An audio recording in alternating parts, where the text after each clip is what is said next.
the power of dilala. Jadi kehidupan saya di sini semuanya serba dilala. Jadi saya akan menyebutnya the power of dilala.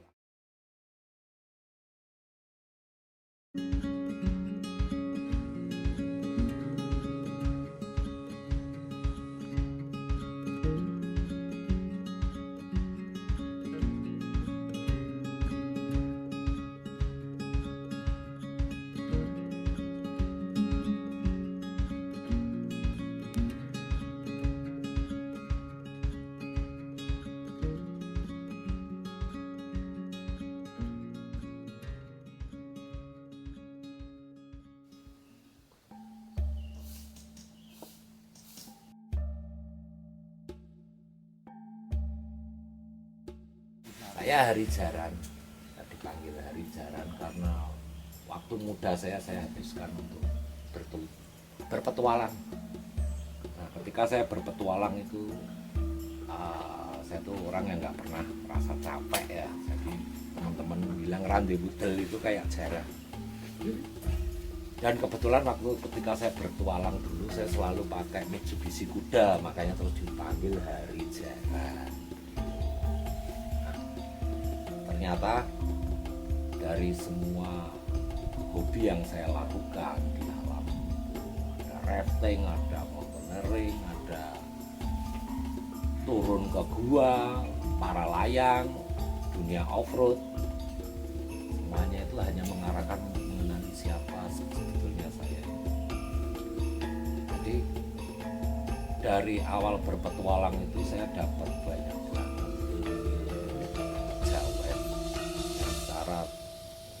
tidak sengaja saya dapatkan di alam. Nah, waktu berlalu, setelah saya banyak berpetualang, akhirnya saya hidup di kota. Ternyata hidup di kota pun dapat misi tugas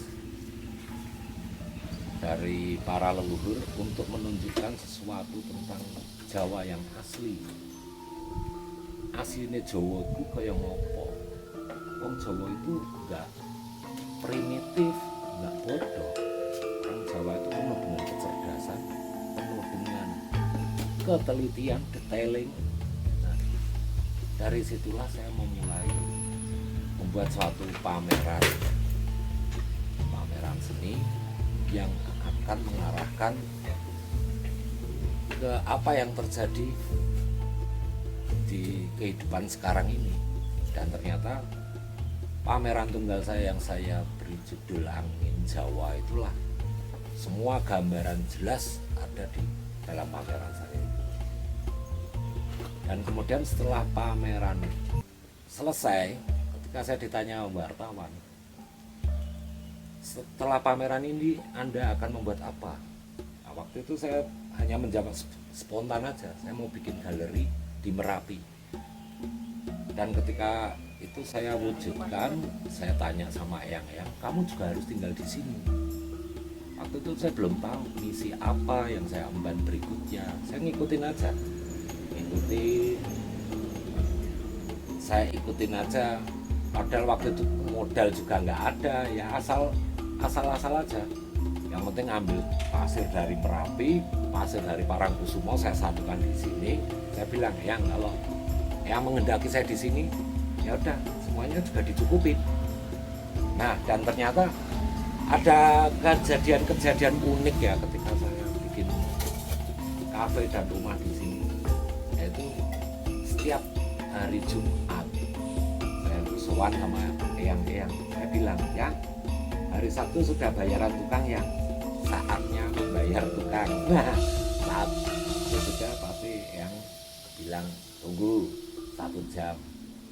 Setelah 1 jam baru HP saya berdering, nomor rekeningnya berapa Mas? Nah, itu selalu seperti itu. Waktu itu juga hari Jumat itu saya udah nggak ada uang sama sekali, padahal hari Sabtu harus bayaran tukang itu. Akhirnya saya cuma punya menyan sama kembang. Saya minta sama beliau, yang ini sudah deadline, besok bayaran tukang. Saya cuma punya gamelan yang waktu itu, gimana gamelan saya itu saya harus menjual buat bayari tukang-tukang itu sebesar 3 juta. Nah, waktu keajaiban datang lagi. Pak Agung yang punya Dep Yujum itu naik pas di depan calon kafe saya ini. Saya panggil Pak Agung, nah terus dia turun. Terus, loh Mas Hari di sini? Ya saya di sini. Wah Pak Agung, oh, itu gamelan saya dibeli. Langsung Pak Agung bilang, ya oke, berapa? Ya saya minta 3 juta, oke 3 juta. Nah, sesuai pas, nggak kurang nggak lebih. The power of dilala. Jadi kehidupan saya di sini semuanya serba dilala. Jadi saya akan menyebutnya the power of dilala karena dilala saya itu nggak pernah habis.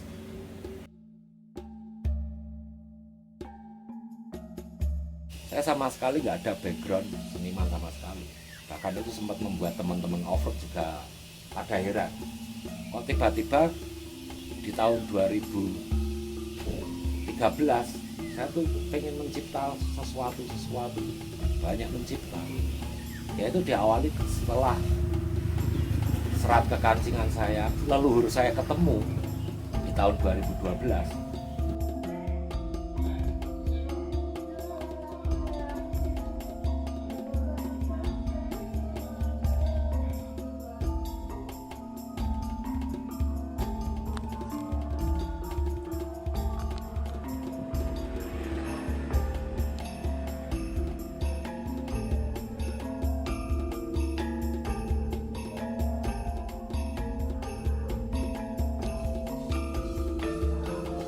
Jadi boleh dibilang meriam saya itu kolaborasi berbagai macam ilmu itu.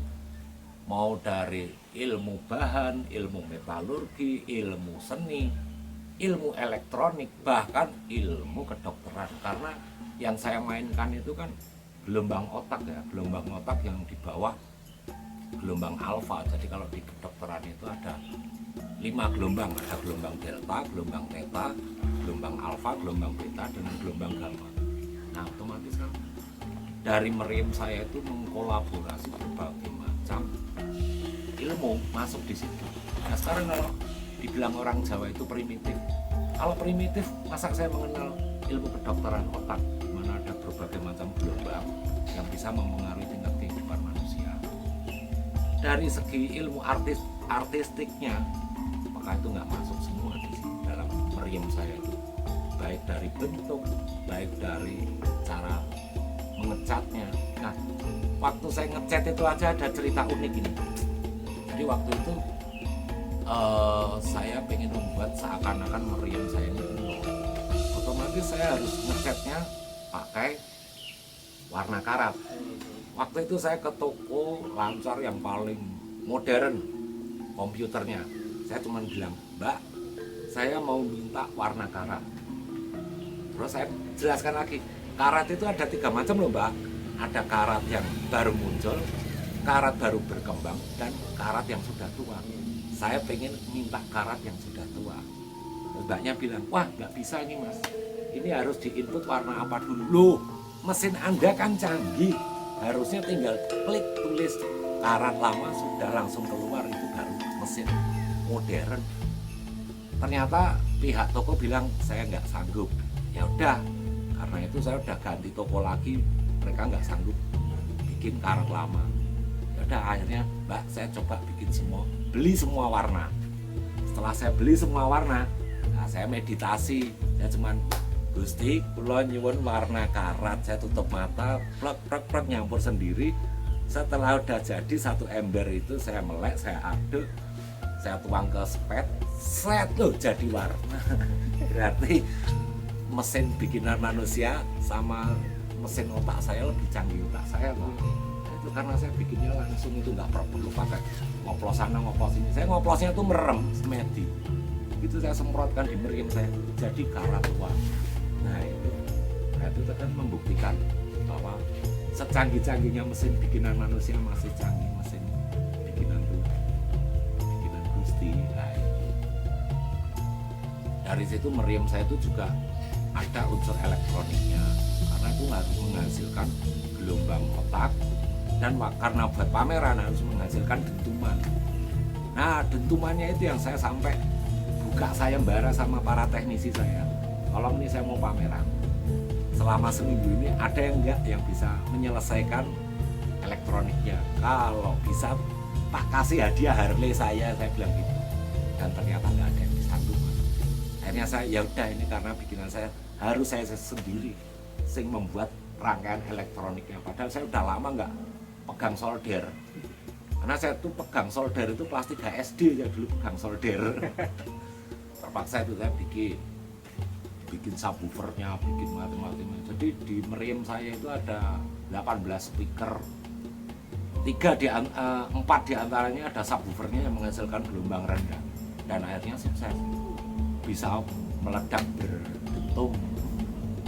Nah itu jadi, dan waktu itu saya untuk berjuang masuk ke Arcop sangat susah karena backgroundnya bukan dari seniman. Tapi waktu itu pihak Arcop udah nggak bisa menolak karya saya karena karya saya spektakuler waktu itu. Karena sebelum Arcep dimulai di Taman Budaya itu meriam saya harus masuk. Karena saking besarnya meriam saya harus masuk di pertama, keluar terakhir, setelah itunya dibongkar baru bisa keluar.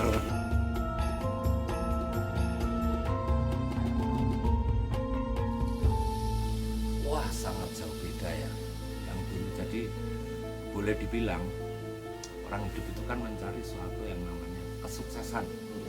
Nah, mana nih? Kalau huruf Jawa itu di sini ada Hono Coroko, ini Doto Sawolo, ini Podo Joyonya, ini Mogo Bodongo. Nah, Hono Coroko itu ketika kita lahir itu plus, Doto Sawolo lah minus, banyak kesulitan dalam kehidupan. Nah, Podo Joyonya itu plus, berarti kesuksesan. Mogo Bodongo, min, amati. Nah, ketika saya berada di sini, berada di Podo Joyonya, kesuksesan. Nah, sekarang saya harus mengurai. Kesuksesan itu apa sih? Nah, kesuksesan manusia hidup itu ternyata ketika kita mampu merasakan udah berbagai macam rasa yang ada dihadirkan di muka bumi ini. Ada rasa senang, rasa suka, rasa bahagia, rasa cinta sejati, semua rasa yang sudah kita rasakan itu masuk di dalam Podo Joyonya plus. Setelah kita masuk ke tahapan ini, barulah kita nanti siap untuk meninggalkan semua rasa, meninggalkan semua kesuksesan ini. Jadi apakah kesuksesan itu dari sebuah harta? Tidak. Ketika saya di kota dulu, saya jadi manajer dulu. Tapi ketika saya di depan hotel saya, ada orang yang menghormati saya. Tapi ketika saya di sini, banyak orang yang menghormati saya. Karena apa? Ya, saya bisa ngobati sapi-sapi mereka ketika pandemi ini. Banyak orang sakit datang ke tempat saya. Ternyata itulah kesuksesan seseorang itu ketika kita berguna untuk masyarakat di sini. Kita dihargai sama orang bukan karena kita kaya ataupun kita terkenal, tapi kita dihargai, dihormati ketika kita berguna untuk orang di sini. Yang tadinya saya nggak sadari, ketika saya di Merapi sini, saya juga tadinya heran, saya harus ngapain ya? Kenapa saya harus di gunung tiap malam kedinginan? Akhirnya saya pergi ke hutan buat meditasi. Setelah saya pulang dari hutan, pasti ada sesuatu yang baru. Tiba-tiba, loh, kok saya bisa baca pikiran orang ya? Kok saya bisa tahu isi hati orang itu gimana? Berikutnya lagi 2 bulan kemudian setelah meditasi di hutan, tiba-tiba ada tetangga sapinya sakit. Saya bilang, coba saya obatin ya. Saya kasih minum, sembuh dan gedok tular. Habis itu waktu pandemi banyak orang gunung sini takut mau ke rumah sakit, pada kesini. Nah, saya coba, saya obati juga, sembuh juga. Nah, dilalah saya itu loh berkali-kali itu, dilalah ngobati sapi, ngobati orang bisa sembuh.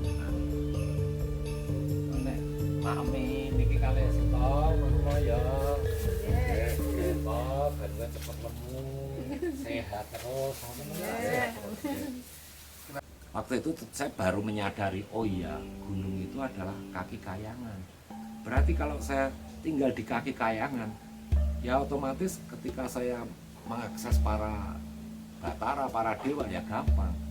Dan juga ternyata di balik itu saya diberi anugerah, diberi bisa ngobatin sapi, ngobatin orang. Ternyata kan ada tugas yang saya emban. Tugasnya ya saya harus menyelamatkan warga-warga di sini dan mengembalikan mereka menjadi orang Merapi yang asli Jawa Merapi lagi. Kembali menjadi orang Jawa kembali. Karena ya itu tadi, saya sangat berat untuk mengubah karakter di masyarakat Merapi yang sudah mulai banyak yang udah nggak meninggalkan adat Jawa.